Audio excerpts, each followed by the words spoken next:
Hello, friends, and welcome to your Daily Detroit for a Friday edition. We are recording this one a little bit early. The time shift gods, the magical powers, are being used to record our Friday show at Hometown Tourist Day. A very busy time, and to join me doing it, well, we've had these two on Friday before. Devon O'Reilly, good to see you.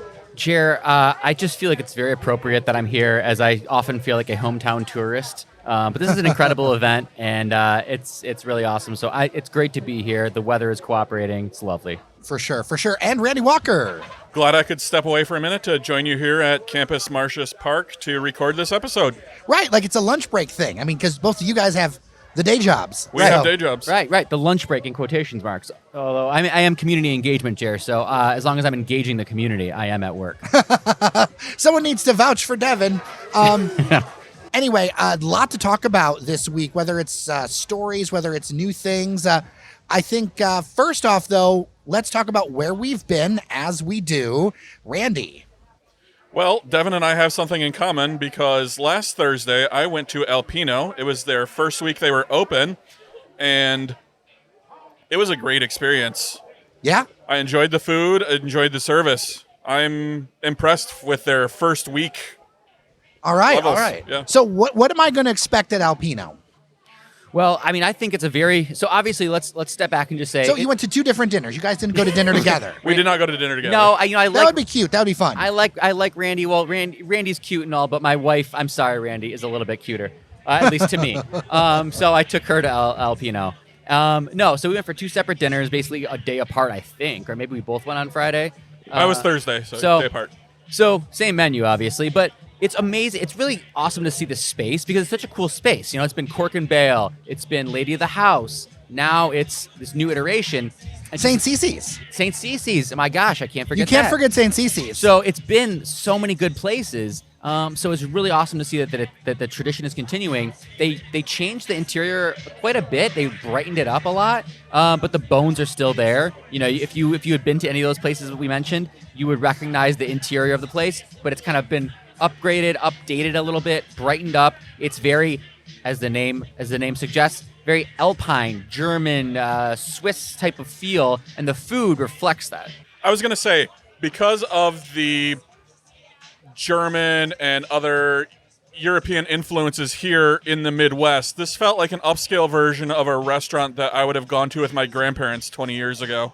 Interesting. And I think, the menu is interesting. So I think it's important to talk about that menu because sometimes I think we go to these like new places and we, I don't say gloss over, but like a lot of it is a little bit of a redundancy where they're doing something like high end, but you get your scallops, so you have your steak cuts, so you have your super high end pizza.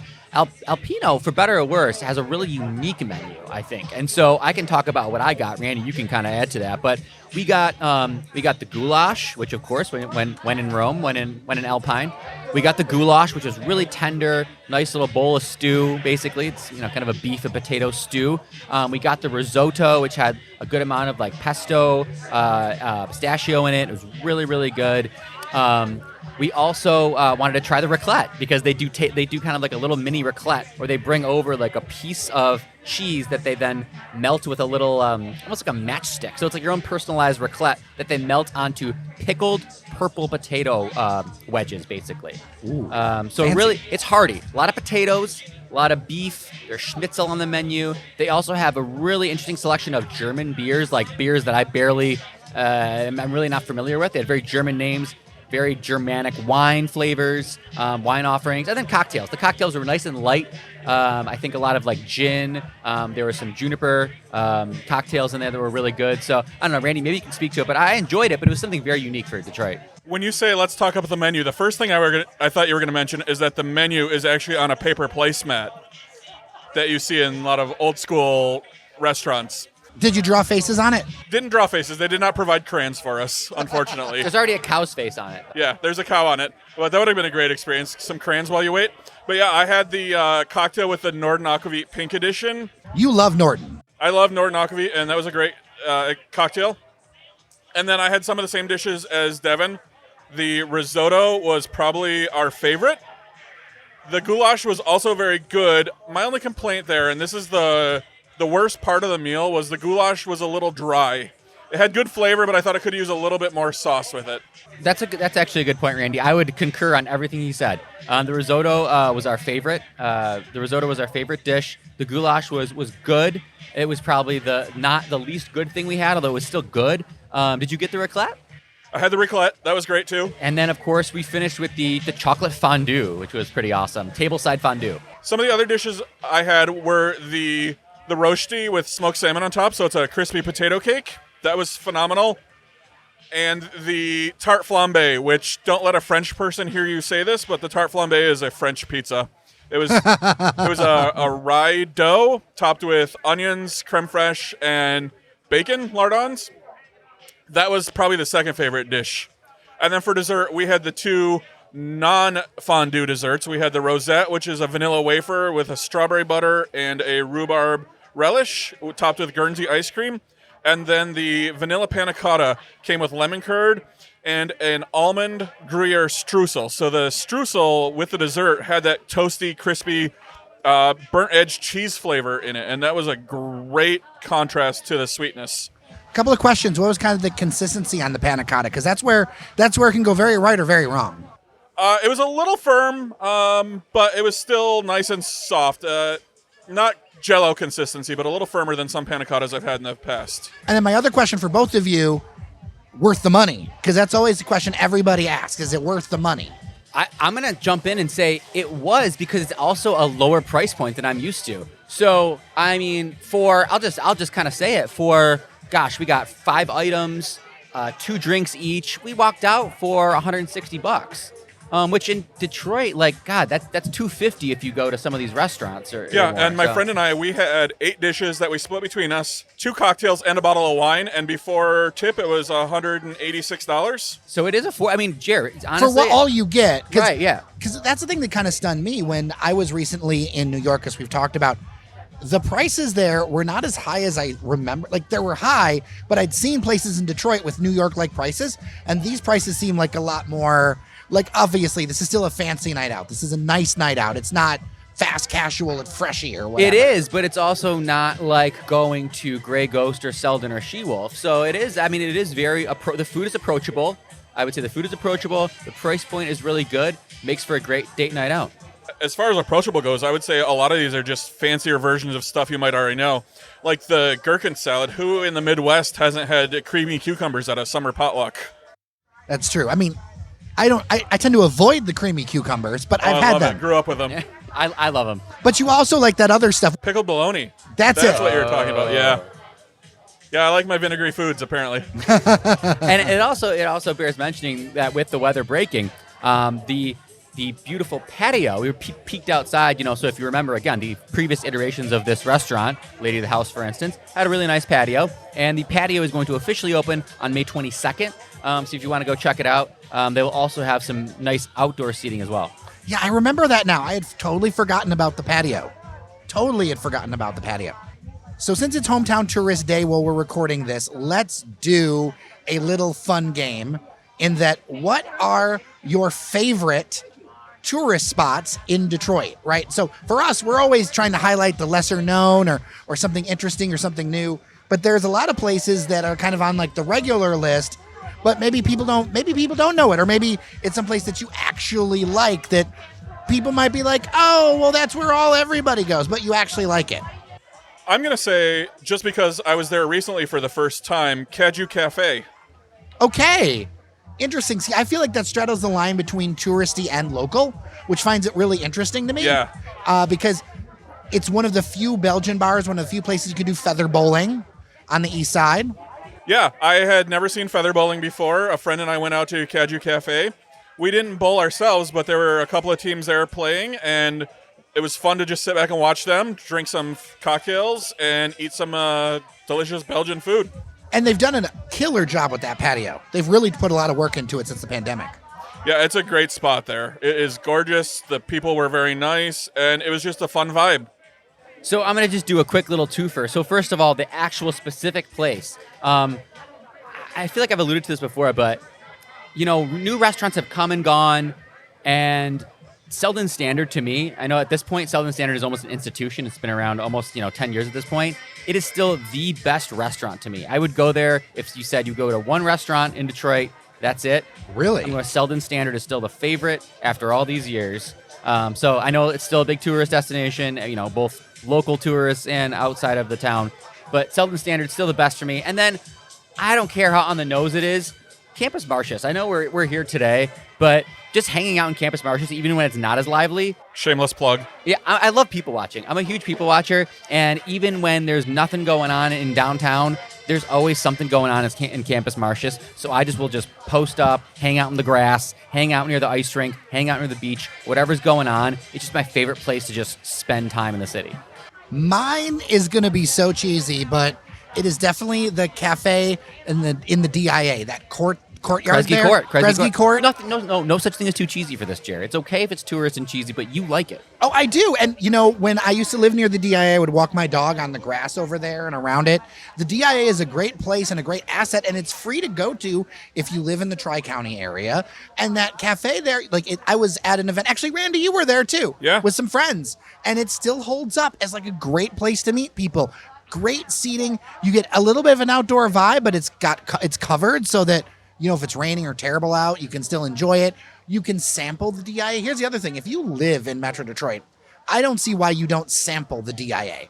So you go in there, go to a couple things, go to the cafe and head out or whatever, instead of trying to overdo it all in a day. Yeah, you don't have to see the whole museum in one day. You live here, it's free. Just go check out a few things on your way to something else, or grab a drink or a snack at Kresge Court, and then be on your way. You don't have to make a day of it. And my twofer, and we'll circle back to end it with your second favorite place, but my twofer would be the streets of Old Detroit. Yes, it is so. Circle Museum. I love it so much. Right across the street. Let me tell you a story. So when I was a kid, my grandmother, I got lost because I went with a tour guide, because sometimes they'd have tour guides that would show you this is what this means, and not everybody could read, so you always knew that a pharmacy was this because of this color barber style pole and all these other things that I learned.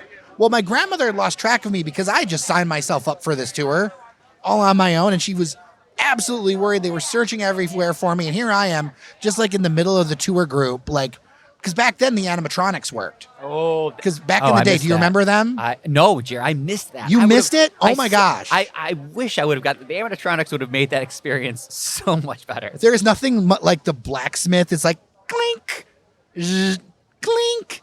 What a day here in the blacksmith's shop. It was absolutely cheesy but amazing. I mean, I am a sucker for it. Or the dentist, or any of the other places they had animatronics.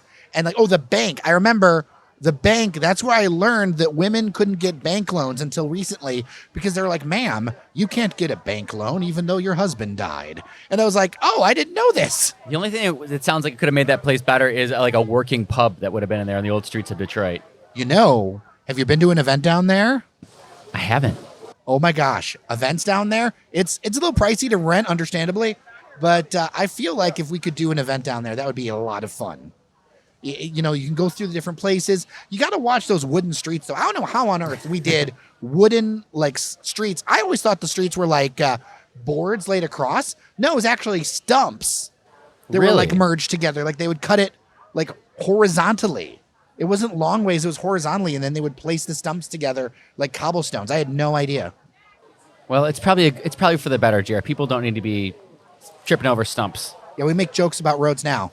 That would have been, especially in the era of horses. And after a few drinks at the local watering hole, trying to walk over stumps could be quite difficult. I am going to have to go with tried and true Belle Isle. Okay. It's been a state park for a while, so the letter P on your renewal tag gets you in. It's, $11 to add it to your plate renewal, depending on the size of your car, I think. You get to go to all state parks? And you get to go to all state parks, not just Belle Isle. Now, Randy, can we catch you at Hipster Beach in Belle Isle? I have been to Hipster Beach, but generally I am just wandering around, checking out the conservatory or the aquarium. Unfortunately, not now, but, Well, that work's needed at the conservatory. Actually, I was there over the weekend. I saw two cool things. One, a giant swan. There's so many swans there. It was just rolling up. It was great. And the other thing I saw, somebody was flying a giant cow kite. A kite the size of a cow that looked like a cow. It made me smile. And then, there's the lighthouse. There is the sculptures. The Marshall Frederick sculpture always makes me laugh because I went to school at Saginaw Valley, and there's a Marshall Frederick sculpture museum there. I have not been to that museum. How is it? It's good. It's a fun museum. Shows a lot of his work. But I was like, before I realized that a lot of his pieces had been recreated throughout the area, every time I saw his work pop up outside of the university campus, I was like, oh, hello. I know that piece of art, the gazelle or... The state is actually putting a bunch more money into Belle Isle. I actually took a look at their draft budget. I got the word across that there's going to be more money put into trails. There's going to be more money put into the casino. In fact, the casino is getting a new roof. That's one of my favorite places. I used to get hot dogs at the casino when I was a kid. That was the jam. I thought you were going to go somewhere else when you. I used to get hot at the casino. I'm sure. No, that was around the little ponds when I was in my early 20s. Another improvement I like, and this kind of stunned me that I hadn't thought of this earlier. They're really narrowing the roads around Belle Isle to make them a lot slower, which I kind of appreciate. There's that one back area when I was hanging out with the swans and the ducks. I'm like, there's no need to go 50 miles an hour on Belle Isle. I'm glad they're taking it down to 2 lanes and then double walking biking paths, which are really nice. Which is awesome. And then they also have, we didn't mention the kayaks. You can do kayaks at Belle Isle. There's a launch point there where you can kind of go around the Detroit River, go around Belle Isle. There's a lot of internal waterways. And if you're adventurous enough, you can actually go across the Detroit River. And they've connected those waterways to the Detroit River. So it's a lot fresher water and everything than the last time that I did the kayaks. I was kind of amazed at how much water was going back and forth between, because I was actually standing on one of the connections when I saw the swan. And then final thing, Randy, I love that you touched on this topic because the Dawson Great Lakes Museum is just, again, such a gem in the region, like a regional treasure to have, and it's right there on Belle Isle. I mean, if you are into anything nautical or maritime, man, what a cool place. Every time I go up on the bridge, I have to selfie myself and be like, I'm on a boat. Randy, I know you got to get rolling. I do. It's good to see you, sir, Randy Walker. Good to see you, too. Thank you for joining us for the episode. Devon and I are going to continue talking about some development stuff, but it's so good to see you, and we'll talk next week, eh? We'll talk again. Devon O'Reilly, a little bit of development talk before we let people go. It's been a fun episode, but an eagle-eyed listener named Chris has shared an update with us that construction has started on the AC Marriott Hotel right next to the Monstel Theater, which is going to be connected to that as an event space, no longer like a Wayne State thing. A lot of people have been looking for this thing to happen. I think it was first announced 3 or 4 years ago or something like that. Yeah, I know it was. This is really cool. Again, great to see that it's finally progressing. It's been talked about for a few years, but again, I think what we need to kind of focus on here is this is a little bit of an and. So they're going up, they're building a hotel where there was a parking lot. So they got to go into the ground and go up for the hotel, but they're preserving the old historic Bonstel Theater. And as you said, Jer, turning it more into a events community gathering space. So preserving the history of the theater, but adding a new modern hotel. And for those who are not familiar, the AC is a brand of Marriott that's kind of their more urban, casual type of hotels. Think kind of bare bones, smaller rooms, but very modern finishes. And the price point is reasonable compared to other hotels. Yeah. And that is just south of Mac. It's less than a block away from where the Starbucks was. And it's going to be on the same block, I think, longer block. I think there's a little street there that doesn't go through or something. It's in that same area of where the Target and that large residential development's going to go. You and I were talking on Slack before this. That residential development, the City Club Apartments, yet another one of them. What's interesting about that is that might be a little bit more of an approachable price point, you were saying. I think it is because, again, that's kind of what City Club does. And, I'm going to try and tiptoe around this, but I want to be frank with the listeners. City Club, the reputation is more of a younger, casual audience. They're not the highest end apartments, which usually means they're not the most expensive apartments. They're more for kind of the, early career folks, or people who are looking for a more approachable city life.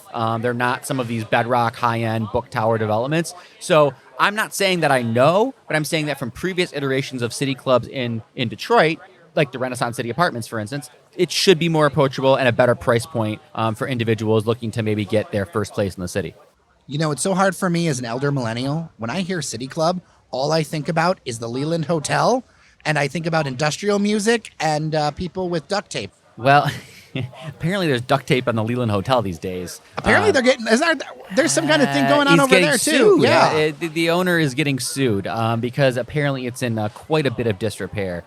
So maybe that's for another show, Jared. But City Club, the City Club Apartments may be the last surviving City Club when it's all said and done, unfortunately.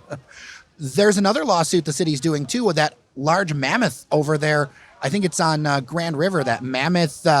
Was it a Woolworths or something like that? Yeah. Essentially, it was. I mean, this was the commercial corridor of that neighborhood, Giant building of that Grand River neighborhood. So it's right in there with a bunch of old buildings, incredibly old and historic. And yeah, the city is suing because they really want to get that blight under control. Like they're on it, especially those older buildings. I don't know what's changed with that, but it seems like there's like a little bit of a different position with it. Well, I think that more people are willing to invest now, Jared. And I think that's where the mayor's office, the city, is taking a more aggressive approach. And they're basically saying, look, we are getting a ton of momentum and a ton of money poured into development, not just in downtown, but into the neighborhoods. And so we can't just have these slumlords and people sitting on blight and owning buildings in the core central business district of thriving neighborhoods. Like, enough of that, So they're basically fighting back, and I appreciate it, saying, no, you can't just leave this blighted structure in the middle of what's becoming this awesome, thriving neighborhood. And so, yeah, let's go after them, and let's turn that into something that the public and the community can use. Before I let you go, it is now public knowledge, so we can talk about it. The hotel flag has changed at the David Whitney building. There are changes afoot at the David Whitney building. We kind of had some idea it was going to happen, but wasn't 100% sure. But it's on the side of the building. There are some changes afoot. Yes, there is. Good news. The David Whitney building is getting an upgrade, and in only the good ways. You're not going to notice any changes necessarily from the outside. That building is too beautiful, too historic, over 100 years old. So that's not changing. But what's changing is they're upgrading the kind of collection that they're using for this. So this is going to become an autograph collection of Marriott, which is, we just talked about the AC hotel. The current hotel was in a loft hotel, which is kind of another one of their kind of modern but kind of casual offerings. Is it the same company? Marriott, okay. Yeah. Okay. So a different collection. Now they're taking this into an autograph collection, which is a higher end. It's going to be the David Whitney Hotel. For those of you familiar with the Henry Hotel in Dearborn, that's also an autograph collection.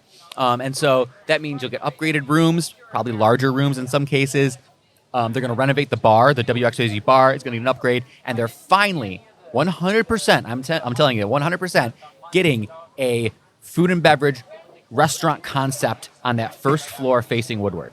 It is a shame that space has been left open for so long, facing Grand Circus Park and Woodward. I mean, we recorded one episode there. It was just empty art gallery space. Totally unused, totally underutilized. It's been capper and capper. It's been just nothing. It's been gallery space. But, I mean, that prime location deserves to be something signature. And that's one of those places where that can be a high-end restaurant, and people will pay the prices because it's a fantastic atmosphere to be in and fantastic people watching. So I can't wait for that restaurant to open up. It's one of the most beautiful lobbies in Detroit, and it should be a good upgrade.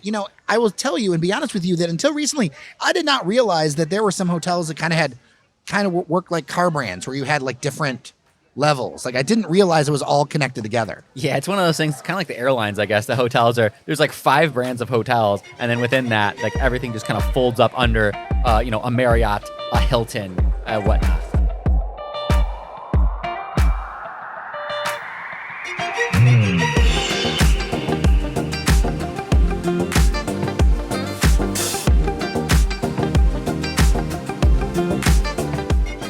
Well, with that, we are done for today with your Daily Detroit and the week. Devon O'Reilly, it's so good to talk to you. Great to talk to you, Jared. Glad I could stop by, play hooky a little bit at lunch, and chat about all things Detroit. Well, we get to watch all these people enjoy the city. Yeah, it was worth it. It was a great event to see so many people, see so many listeners while we were out here. As always, if you've got feedback for the show, dailydetroit@gmail.com. And thanks so much to our members, patreon.com/dailydetroit. Saw a couple of them out here, which was really great. So with that, I'm Jared Stays. I'm Devon O'Reilly. Thank you so much for listening. Remember that you are somebody, and we'll see you around Detroit.